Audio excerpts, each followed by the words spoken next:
Bun venit pe canalul Tarot Lovers la etalarea pentru ascendent, lună, soare, fecioară pentru luna iunie.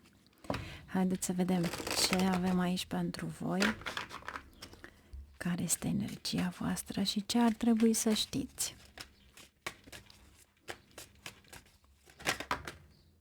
Wow! Aici avem cartea leului, avem cavalerul de săbii, 2 de monede și 6 de spade. Wow! Deci, cu alte cuvinte, vă revin puterile. Tranzitul acesta pe care l-ați făcut, cred că până la jumătatea anului ați avut foarte multe lucruri care v-au ținut pe loc. Acum începe partea cea bună și anume cu o viteză care nici vouă poate nu vă vine să credeți.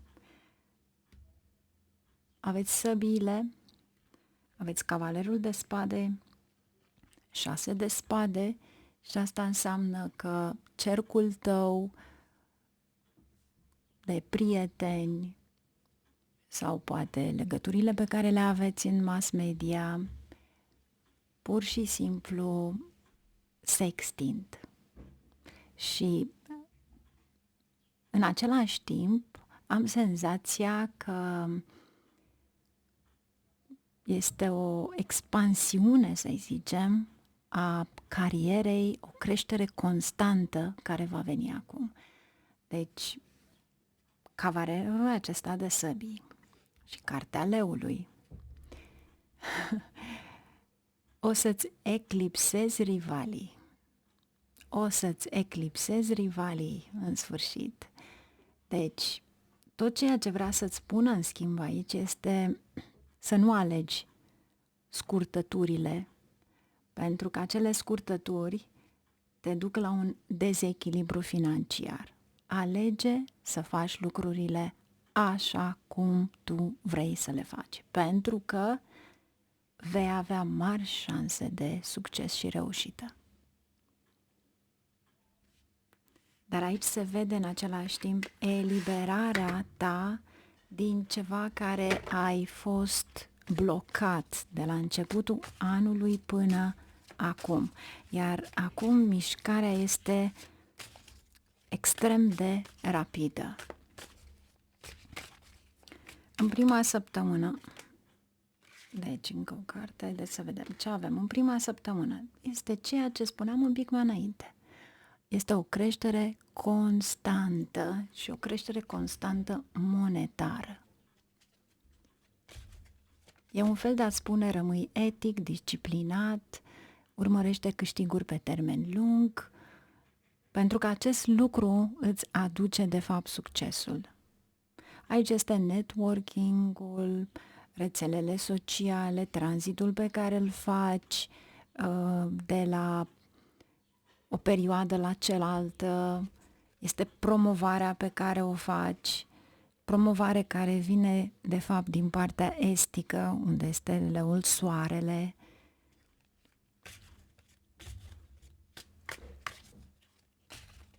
Deci, prima săptămână avem cavalerul de monede, ceea ce înseamnă că atrage abundență financiară din prima săptămână.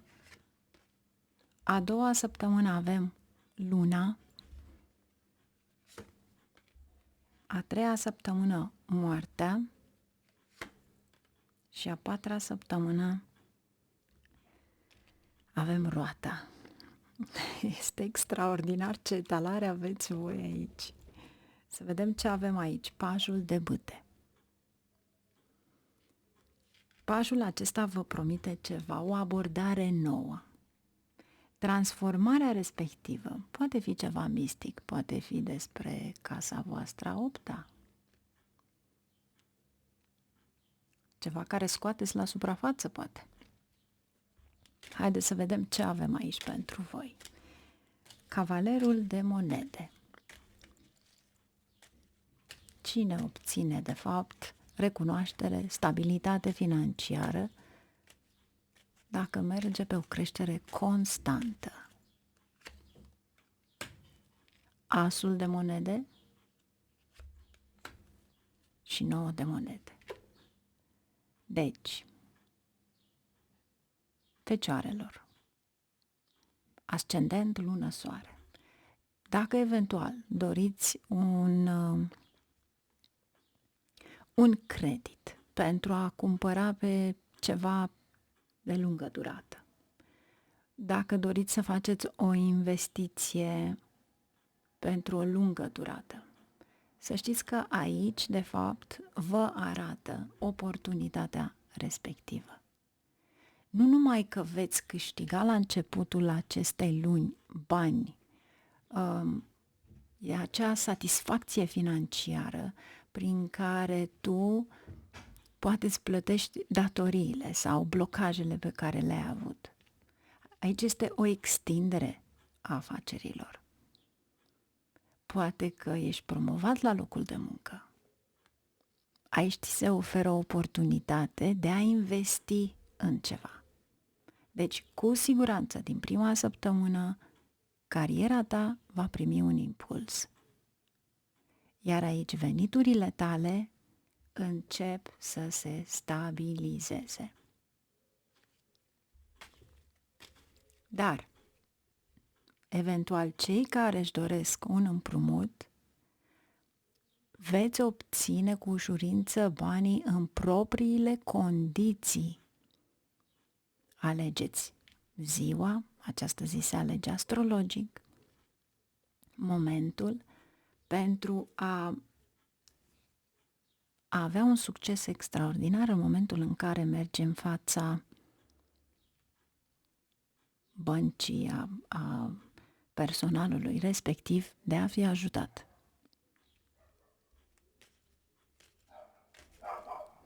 Să vedem ce avem aici cu luna. Cheltuielile voastre sau poate călătoriile pe care le faceți, pentru că luna înseamnă să călătorești.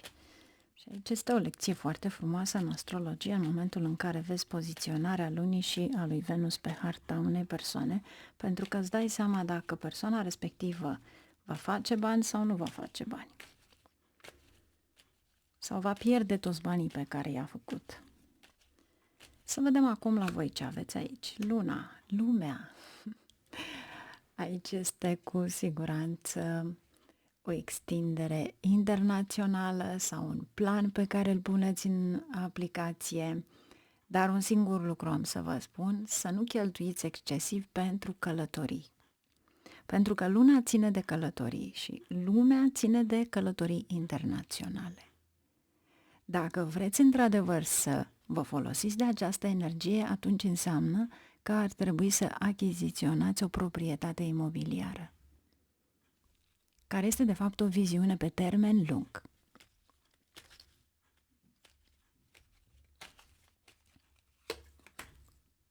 Trei de bâte. Aceasta este planificarea pe care tu trebuie să o faci mai departe. Pentru că treiul acesta de bâte este un plan de acțiune. Dacă într-adevăr îți dorești ceva, dar cu siguranță îți aduce o avansare, pentru că luna este în același timp dorința noastră. Îți spune să ai răbdare, lumea este guvernată de Saturn și îți spune ai răbdare, pentru că vei vedea randamentele respective la momentul potrivit. Averea ta cu siguranță va crește în luna iunie. Este bine să profitați din iunie până în octombrie, fecioarelor, pentru a satisface tot ceea ce voi până acum nu ați avut.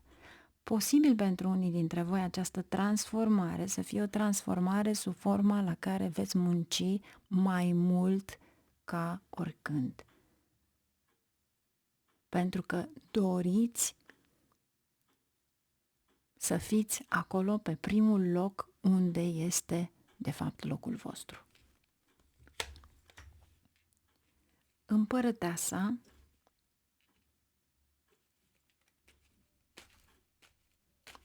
Venus, 5 de spade. Deci, nu vă axați pe ceva luxos, nu vă axați pe o cheltuială care ține de lux, nu. Ci pur și simplu încercați să evitați acest tip de cheltuieli.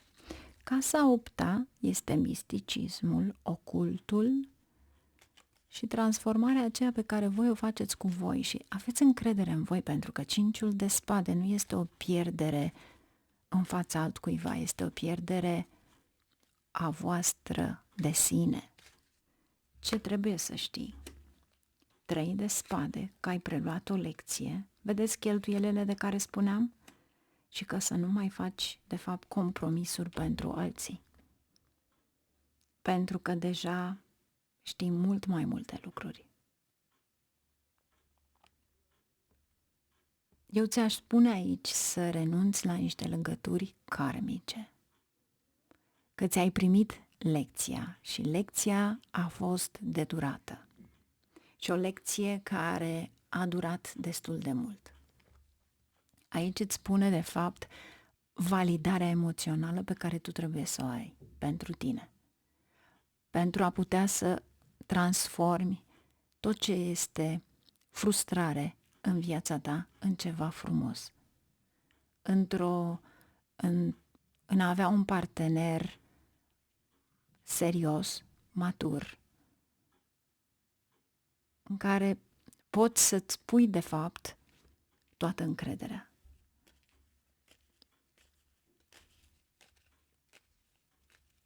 Dar în același timp îți spune să nu mai compromiți. Ajunge. Ți-ai luat lecția. Roata. 4 de monede, 10 de monede. Oameni buni, deci nu se poate, se poate, bineînțeles. Aveți 9 de monede, care este de fapt și cartea voastră a fecioarelor, aveți 10 de monede. Stabilitate financiară și roata. Învățați să manifestați abundența sub formă de bani. Să atrageți ceea ce vă doriți, pentru că puteți. Aceste nu numai norocul vostru, este destinul vostru. Universul ține cu voi și încearcă să vă arate o altă cale. Calea respectivă este, sau mai bine zis, se arată în momentul în care te eliberezi dintr-o toxicitate karmică.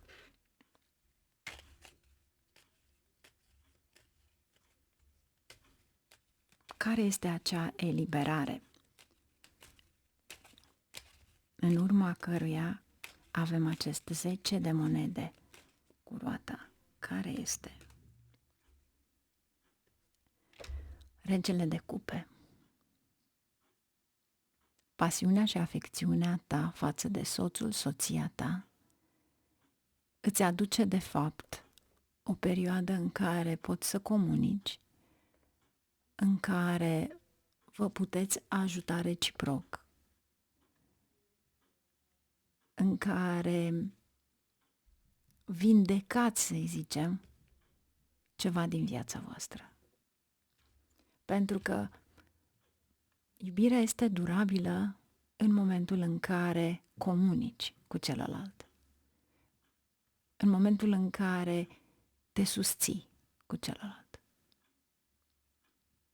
Astea sunt primele lecții, dar cu siguranță veți avea o lună iunie extrem de interesantă. Pajul de bute, carul și soarele. Deci, din start îmi spune, cine nu-și cumpără o mașină, își va cumpăra o casă.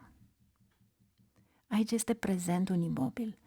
Carul este racul. Racul este, de fapt, casa naturală a 4-a. Deci, acolo este casa noastră. Soarele este ceva pozitiv, deci extrem, pentru că este cea mai pozitivă carte din tot tarotul și în același timp vă spune că vă susține, până și guvernul vă susține, administrația vă susține, dacă este o bancă guvernamentală vă susține. Dar trebuie să știți exact când trebuie să acționați. Dacă veți căuta o casă, casa respectivă va veni în calea voastră. Poate chiar cei de la instituția respectivă vă vor ajuta. Pentru că aici aveți un nou început, aici aveți 6 de cupe, 7 de spade și carul din nou.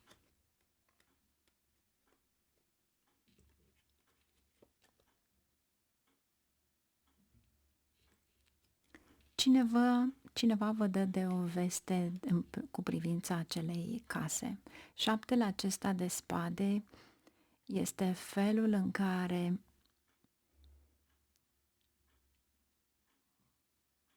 cineva a încercat de foarte mult timp să vă sustragă de la niște bunuri. Dar acum, în momentul în care vă detașați de o legătură karmică, veți înflori ca acest fluture, un nou început. Soarele, regele de spade, 3 de monede, călătorii, afaceri, cei care nu faceți afaceri, să știți că veți avea de semnat documente și în sfârșit, în această perioadă, nu vor fi coborâșuri în finanțe, vor fi numai suișuri.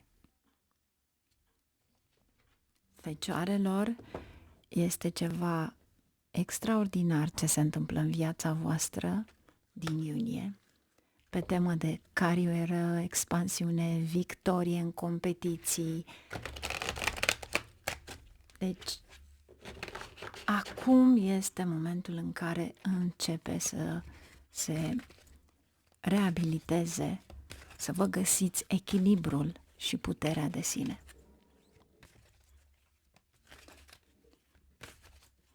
Ce trebuie să știți? Ce aveți de la univers pentru fecioare? Roata, destinul. Deci, cu siguranță aveți ceva extraordinar de frumos. Uitați-vă și voi că vă spune din start că orice întârziere care a fost până acum, orice blocare s-a terminat.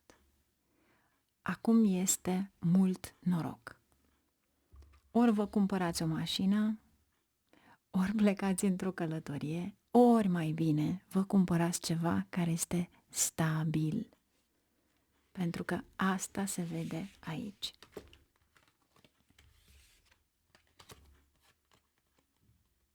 Este ceva durabil. Orice cereți vine exact așa cum voi vă doriți.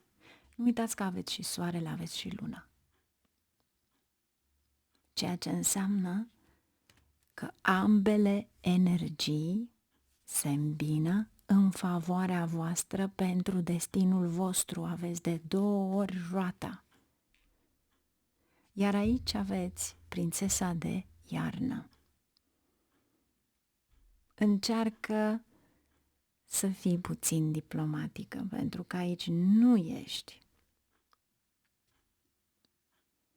Realitatea, adevărul, pentru tine sunt cele mai bune arme. Și aveți regele de spade. Ți-ar spune doar atât. Informația te ajută să ajungi acolo unde trebuie să ajungi. Dar, în momentul în care tu vorbești cu cineva, în momentul în care tu îi spui un adevăr, acel adevăr multora nu le convine. Sau spune adevărul cu un ton moale pentru a fi acceptat. Pentru că aici voi vedeți realitatea și în momentul în care îl veți spune cuiva, nu este temă că nu ai dreptate, nu, pentru că nu te interesează acest lucru, ci vrei pur și simplu să ții o linie dreaptă cu ceea ce vei declara, vei spune. Iar oamenii te vor lua ca o frustrare pentru ei, pentru că nu ești omul ilegal. Pui lumină în tot ce vine în jurul tău. Atragi promovări, atragi clienți noi. Și cu siguranță veți avea o oportunitate extraordinar de bună, ceva la care nici măcar nu v-ați gândit, poate chiar în domeniul mass media, vi se face o propunere. Propunerea aceea, uitați-vă și voi, 6 de primăvară, succes. Ce înseamnă? Că aici este o recunoaștere publică, dar în felul în care abordezi aceste lucruri, poate că nu le place unora. Iar tu nu ești omul care să joci teatru sau să te prefaci pentru binele altora. Preferi adevărul. Deci fiți voi înșivă, mergeți înainte, vă doresc succes, mult succes și sper din tot sufletul să reușiți începând cu această lună iunie, până în octombrie, până la sfârșitul lui octombrie, să faceți tot ce v-ați propus, pentru că acum e momentul. Numai bine, la revedere, vă aștept cu mare drag, voi posta, cred că săptămâna viitoare, horoscopul pe Astrovedic pentru fiecare ascendent. Ne auzim atunci, numai bine, la revedere și o lună frumoasă! Succes!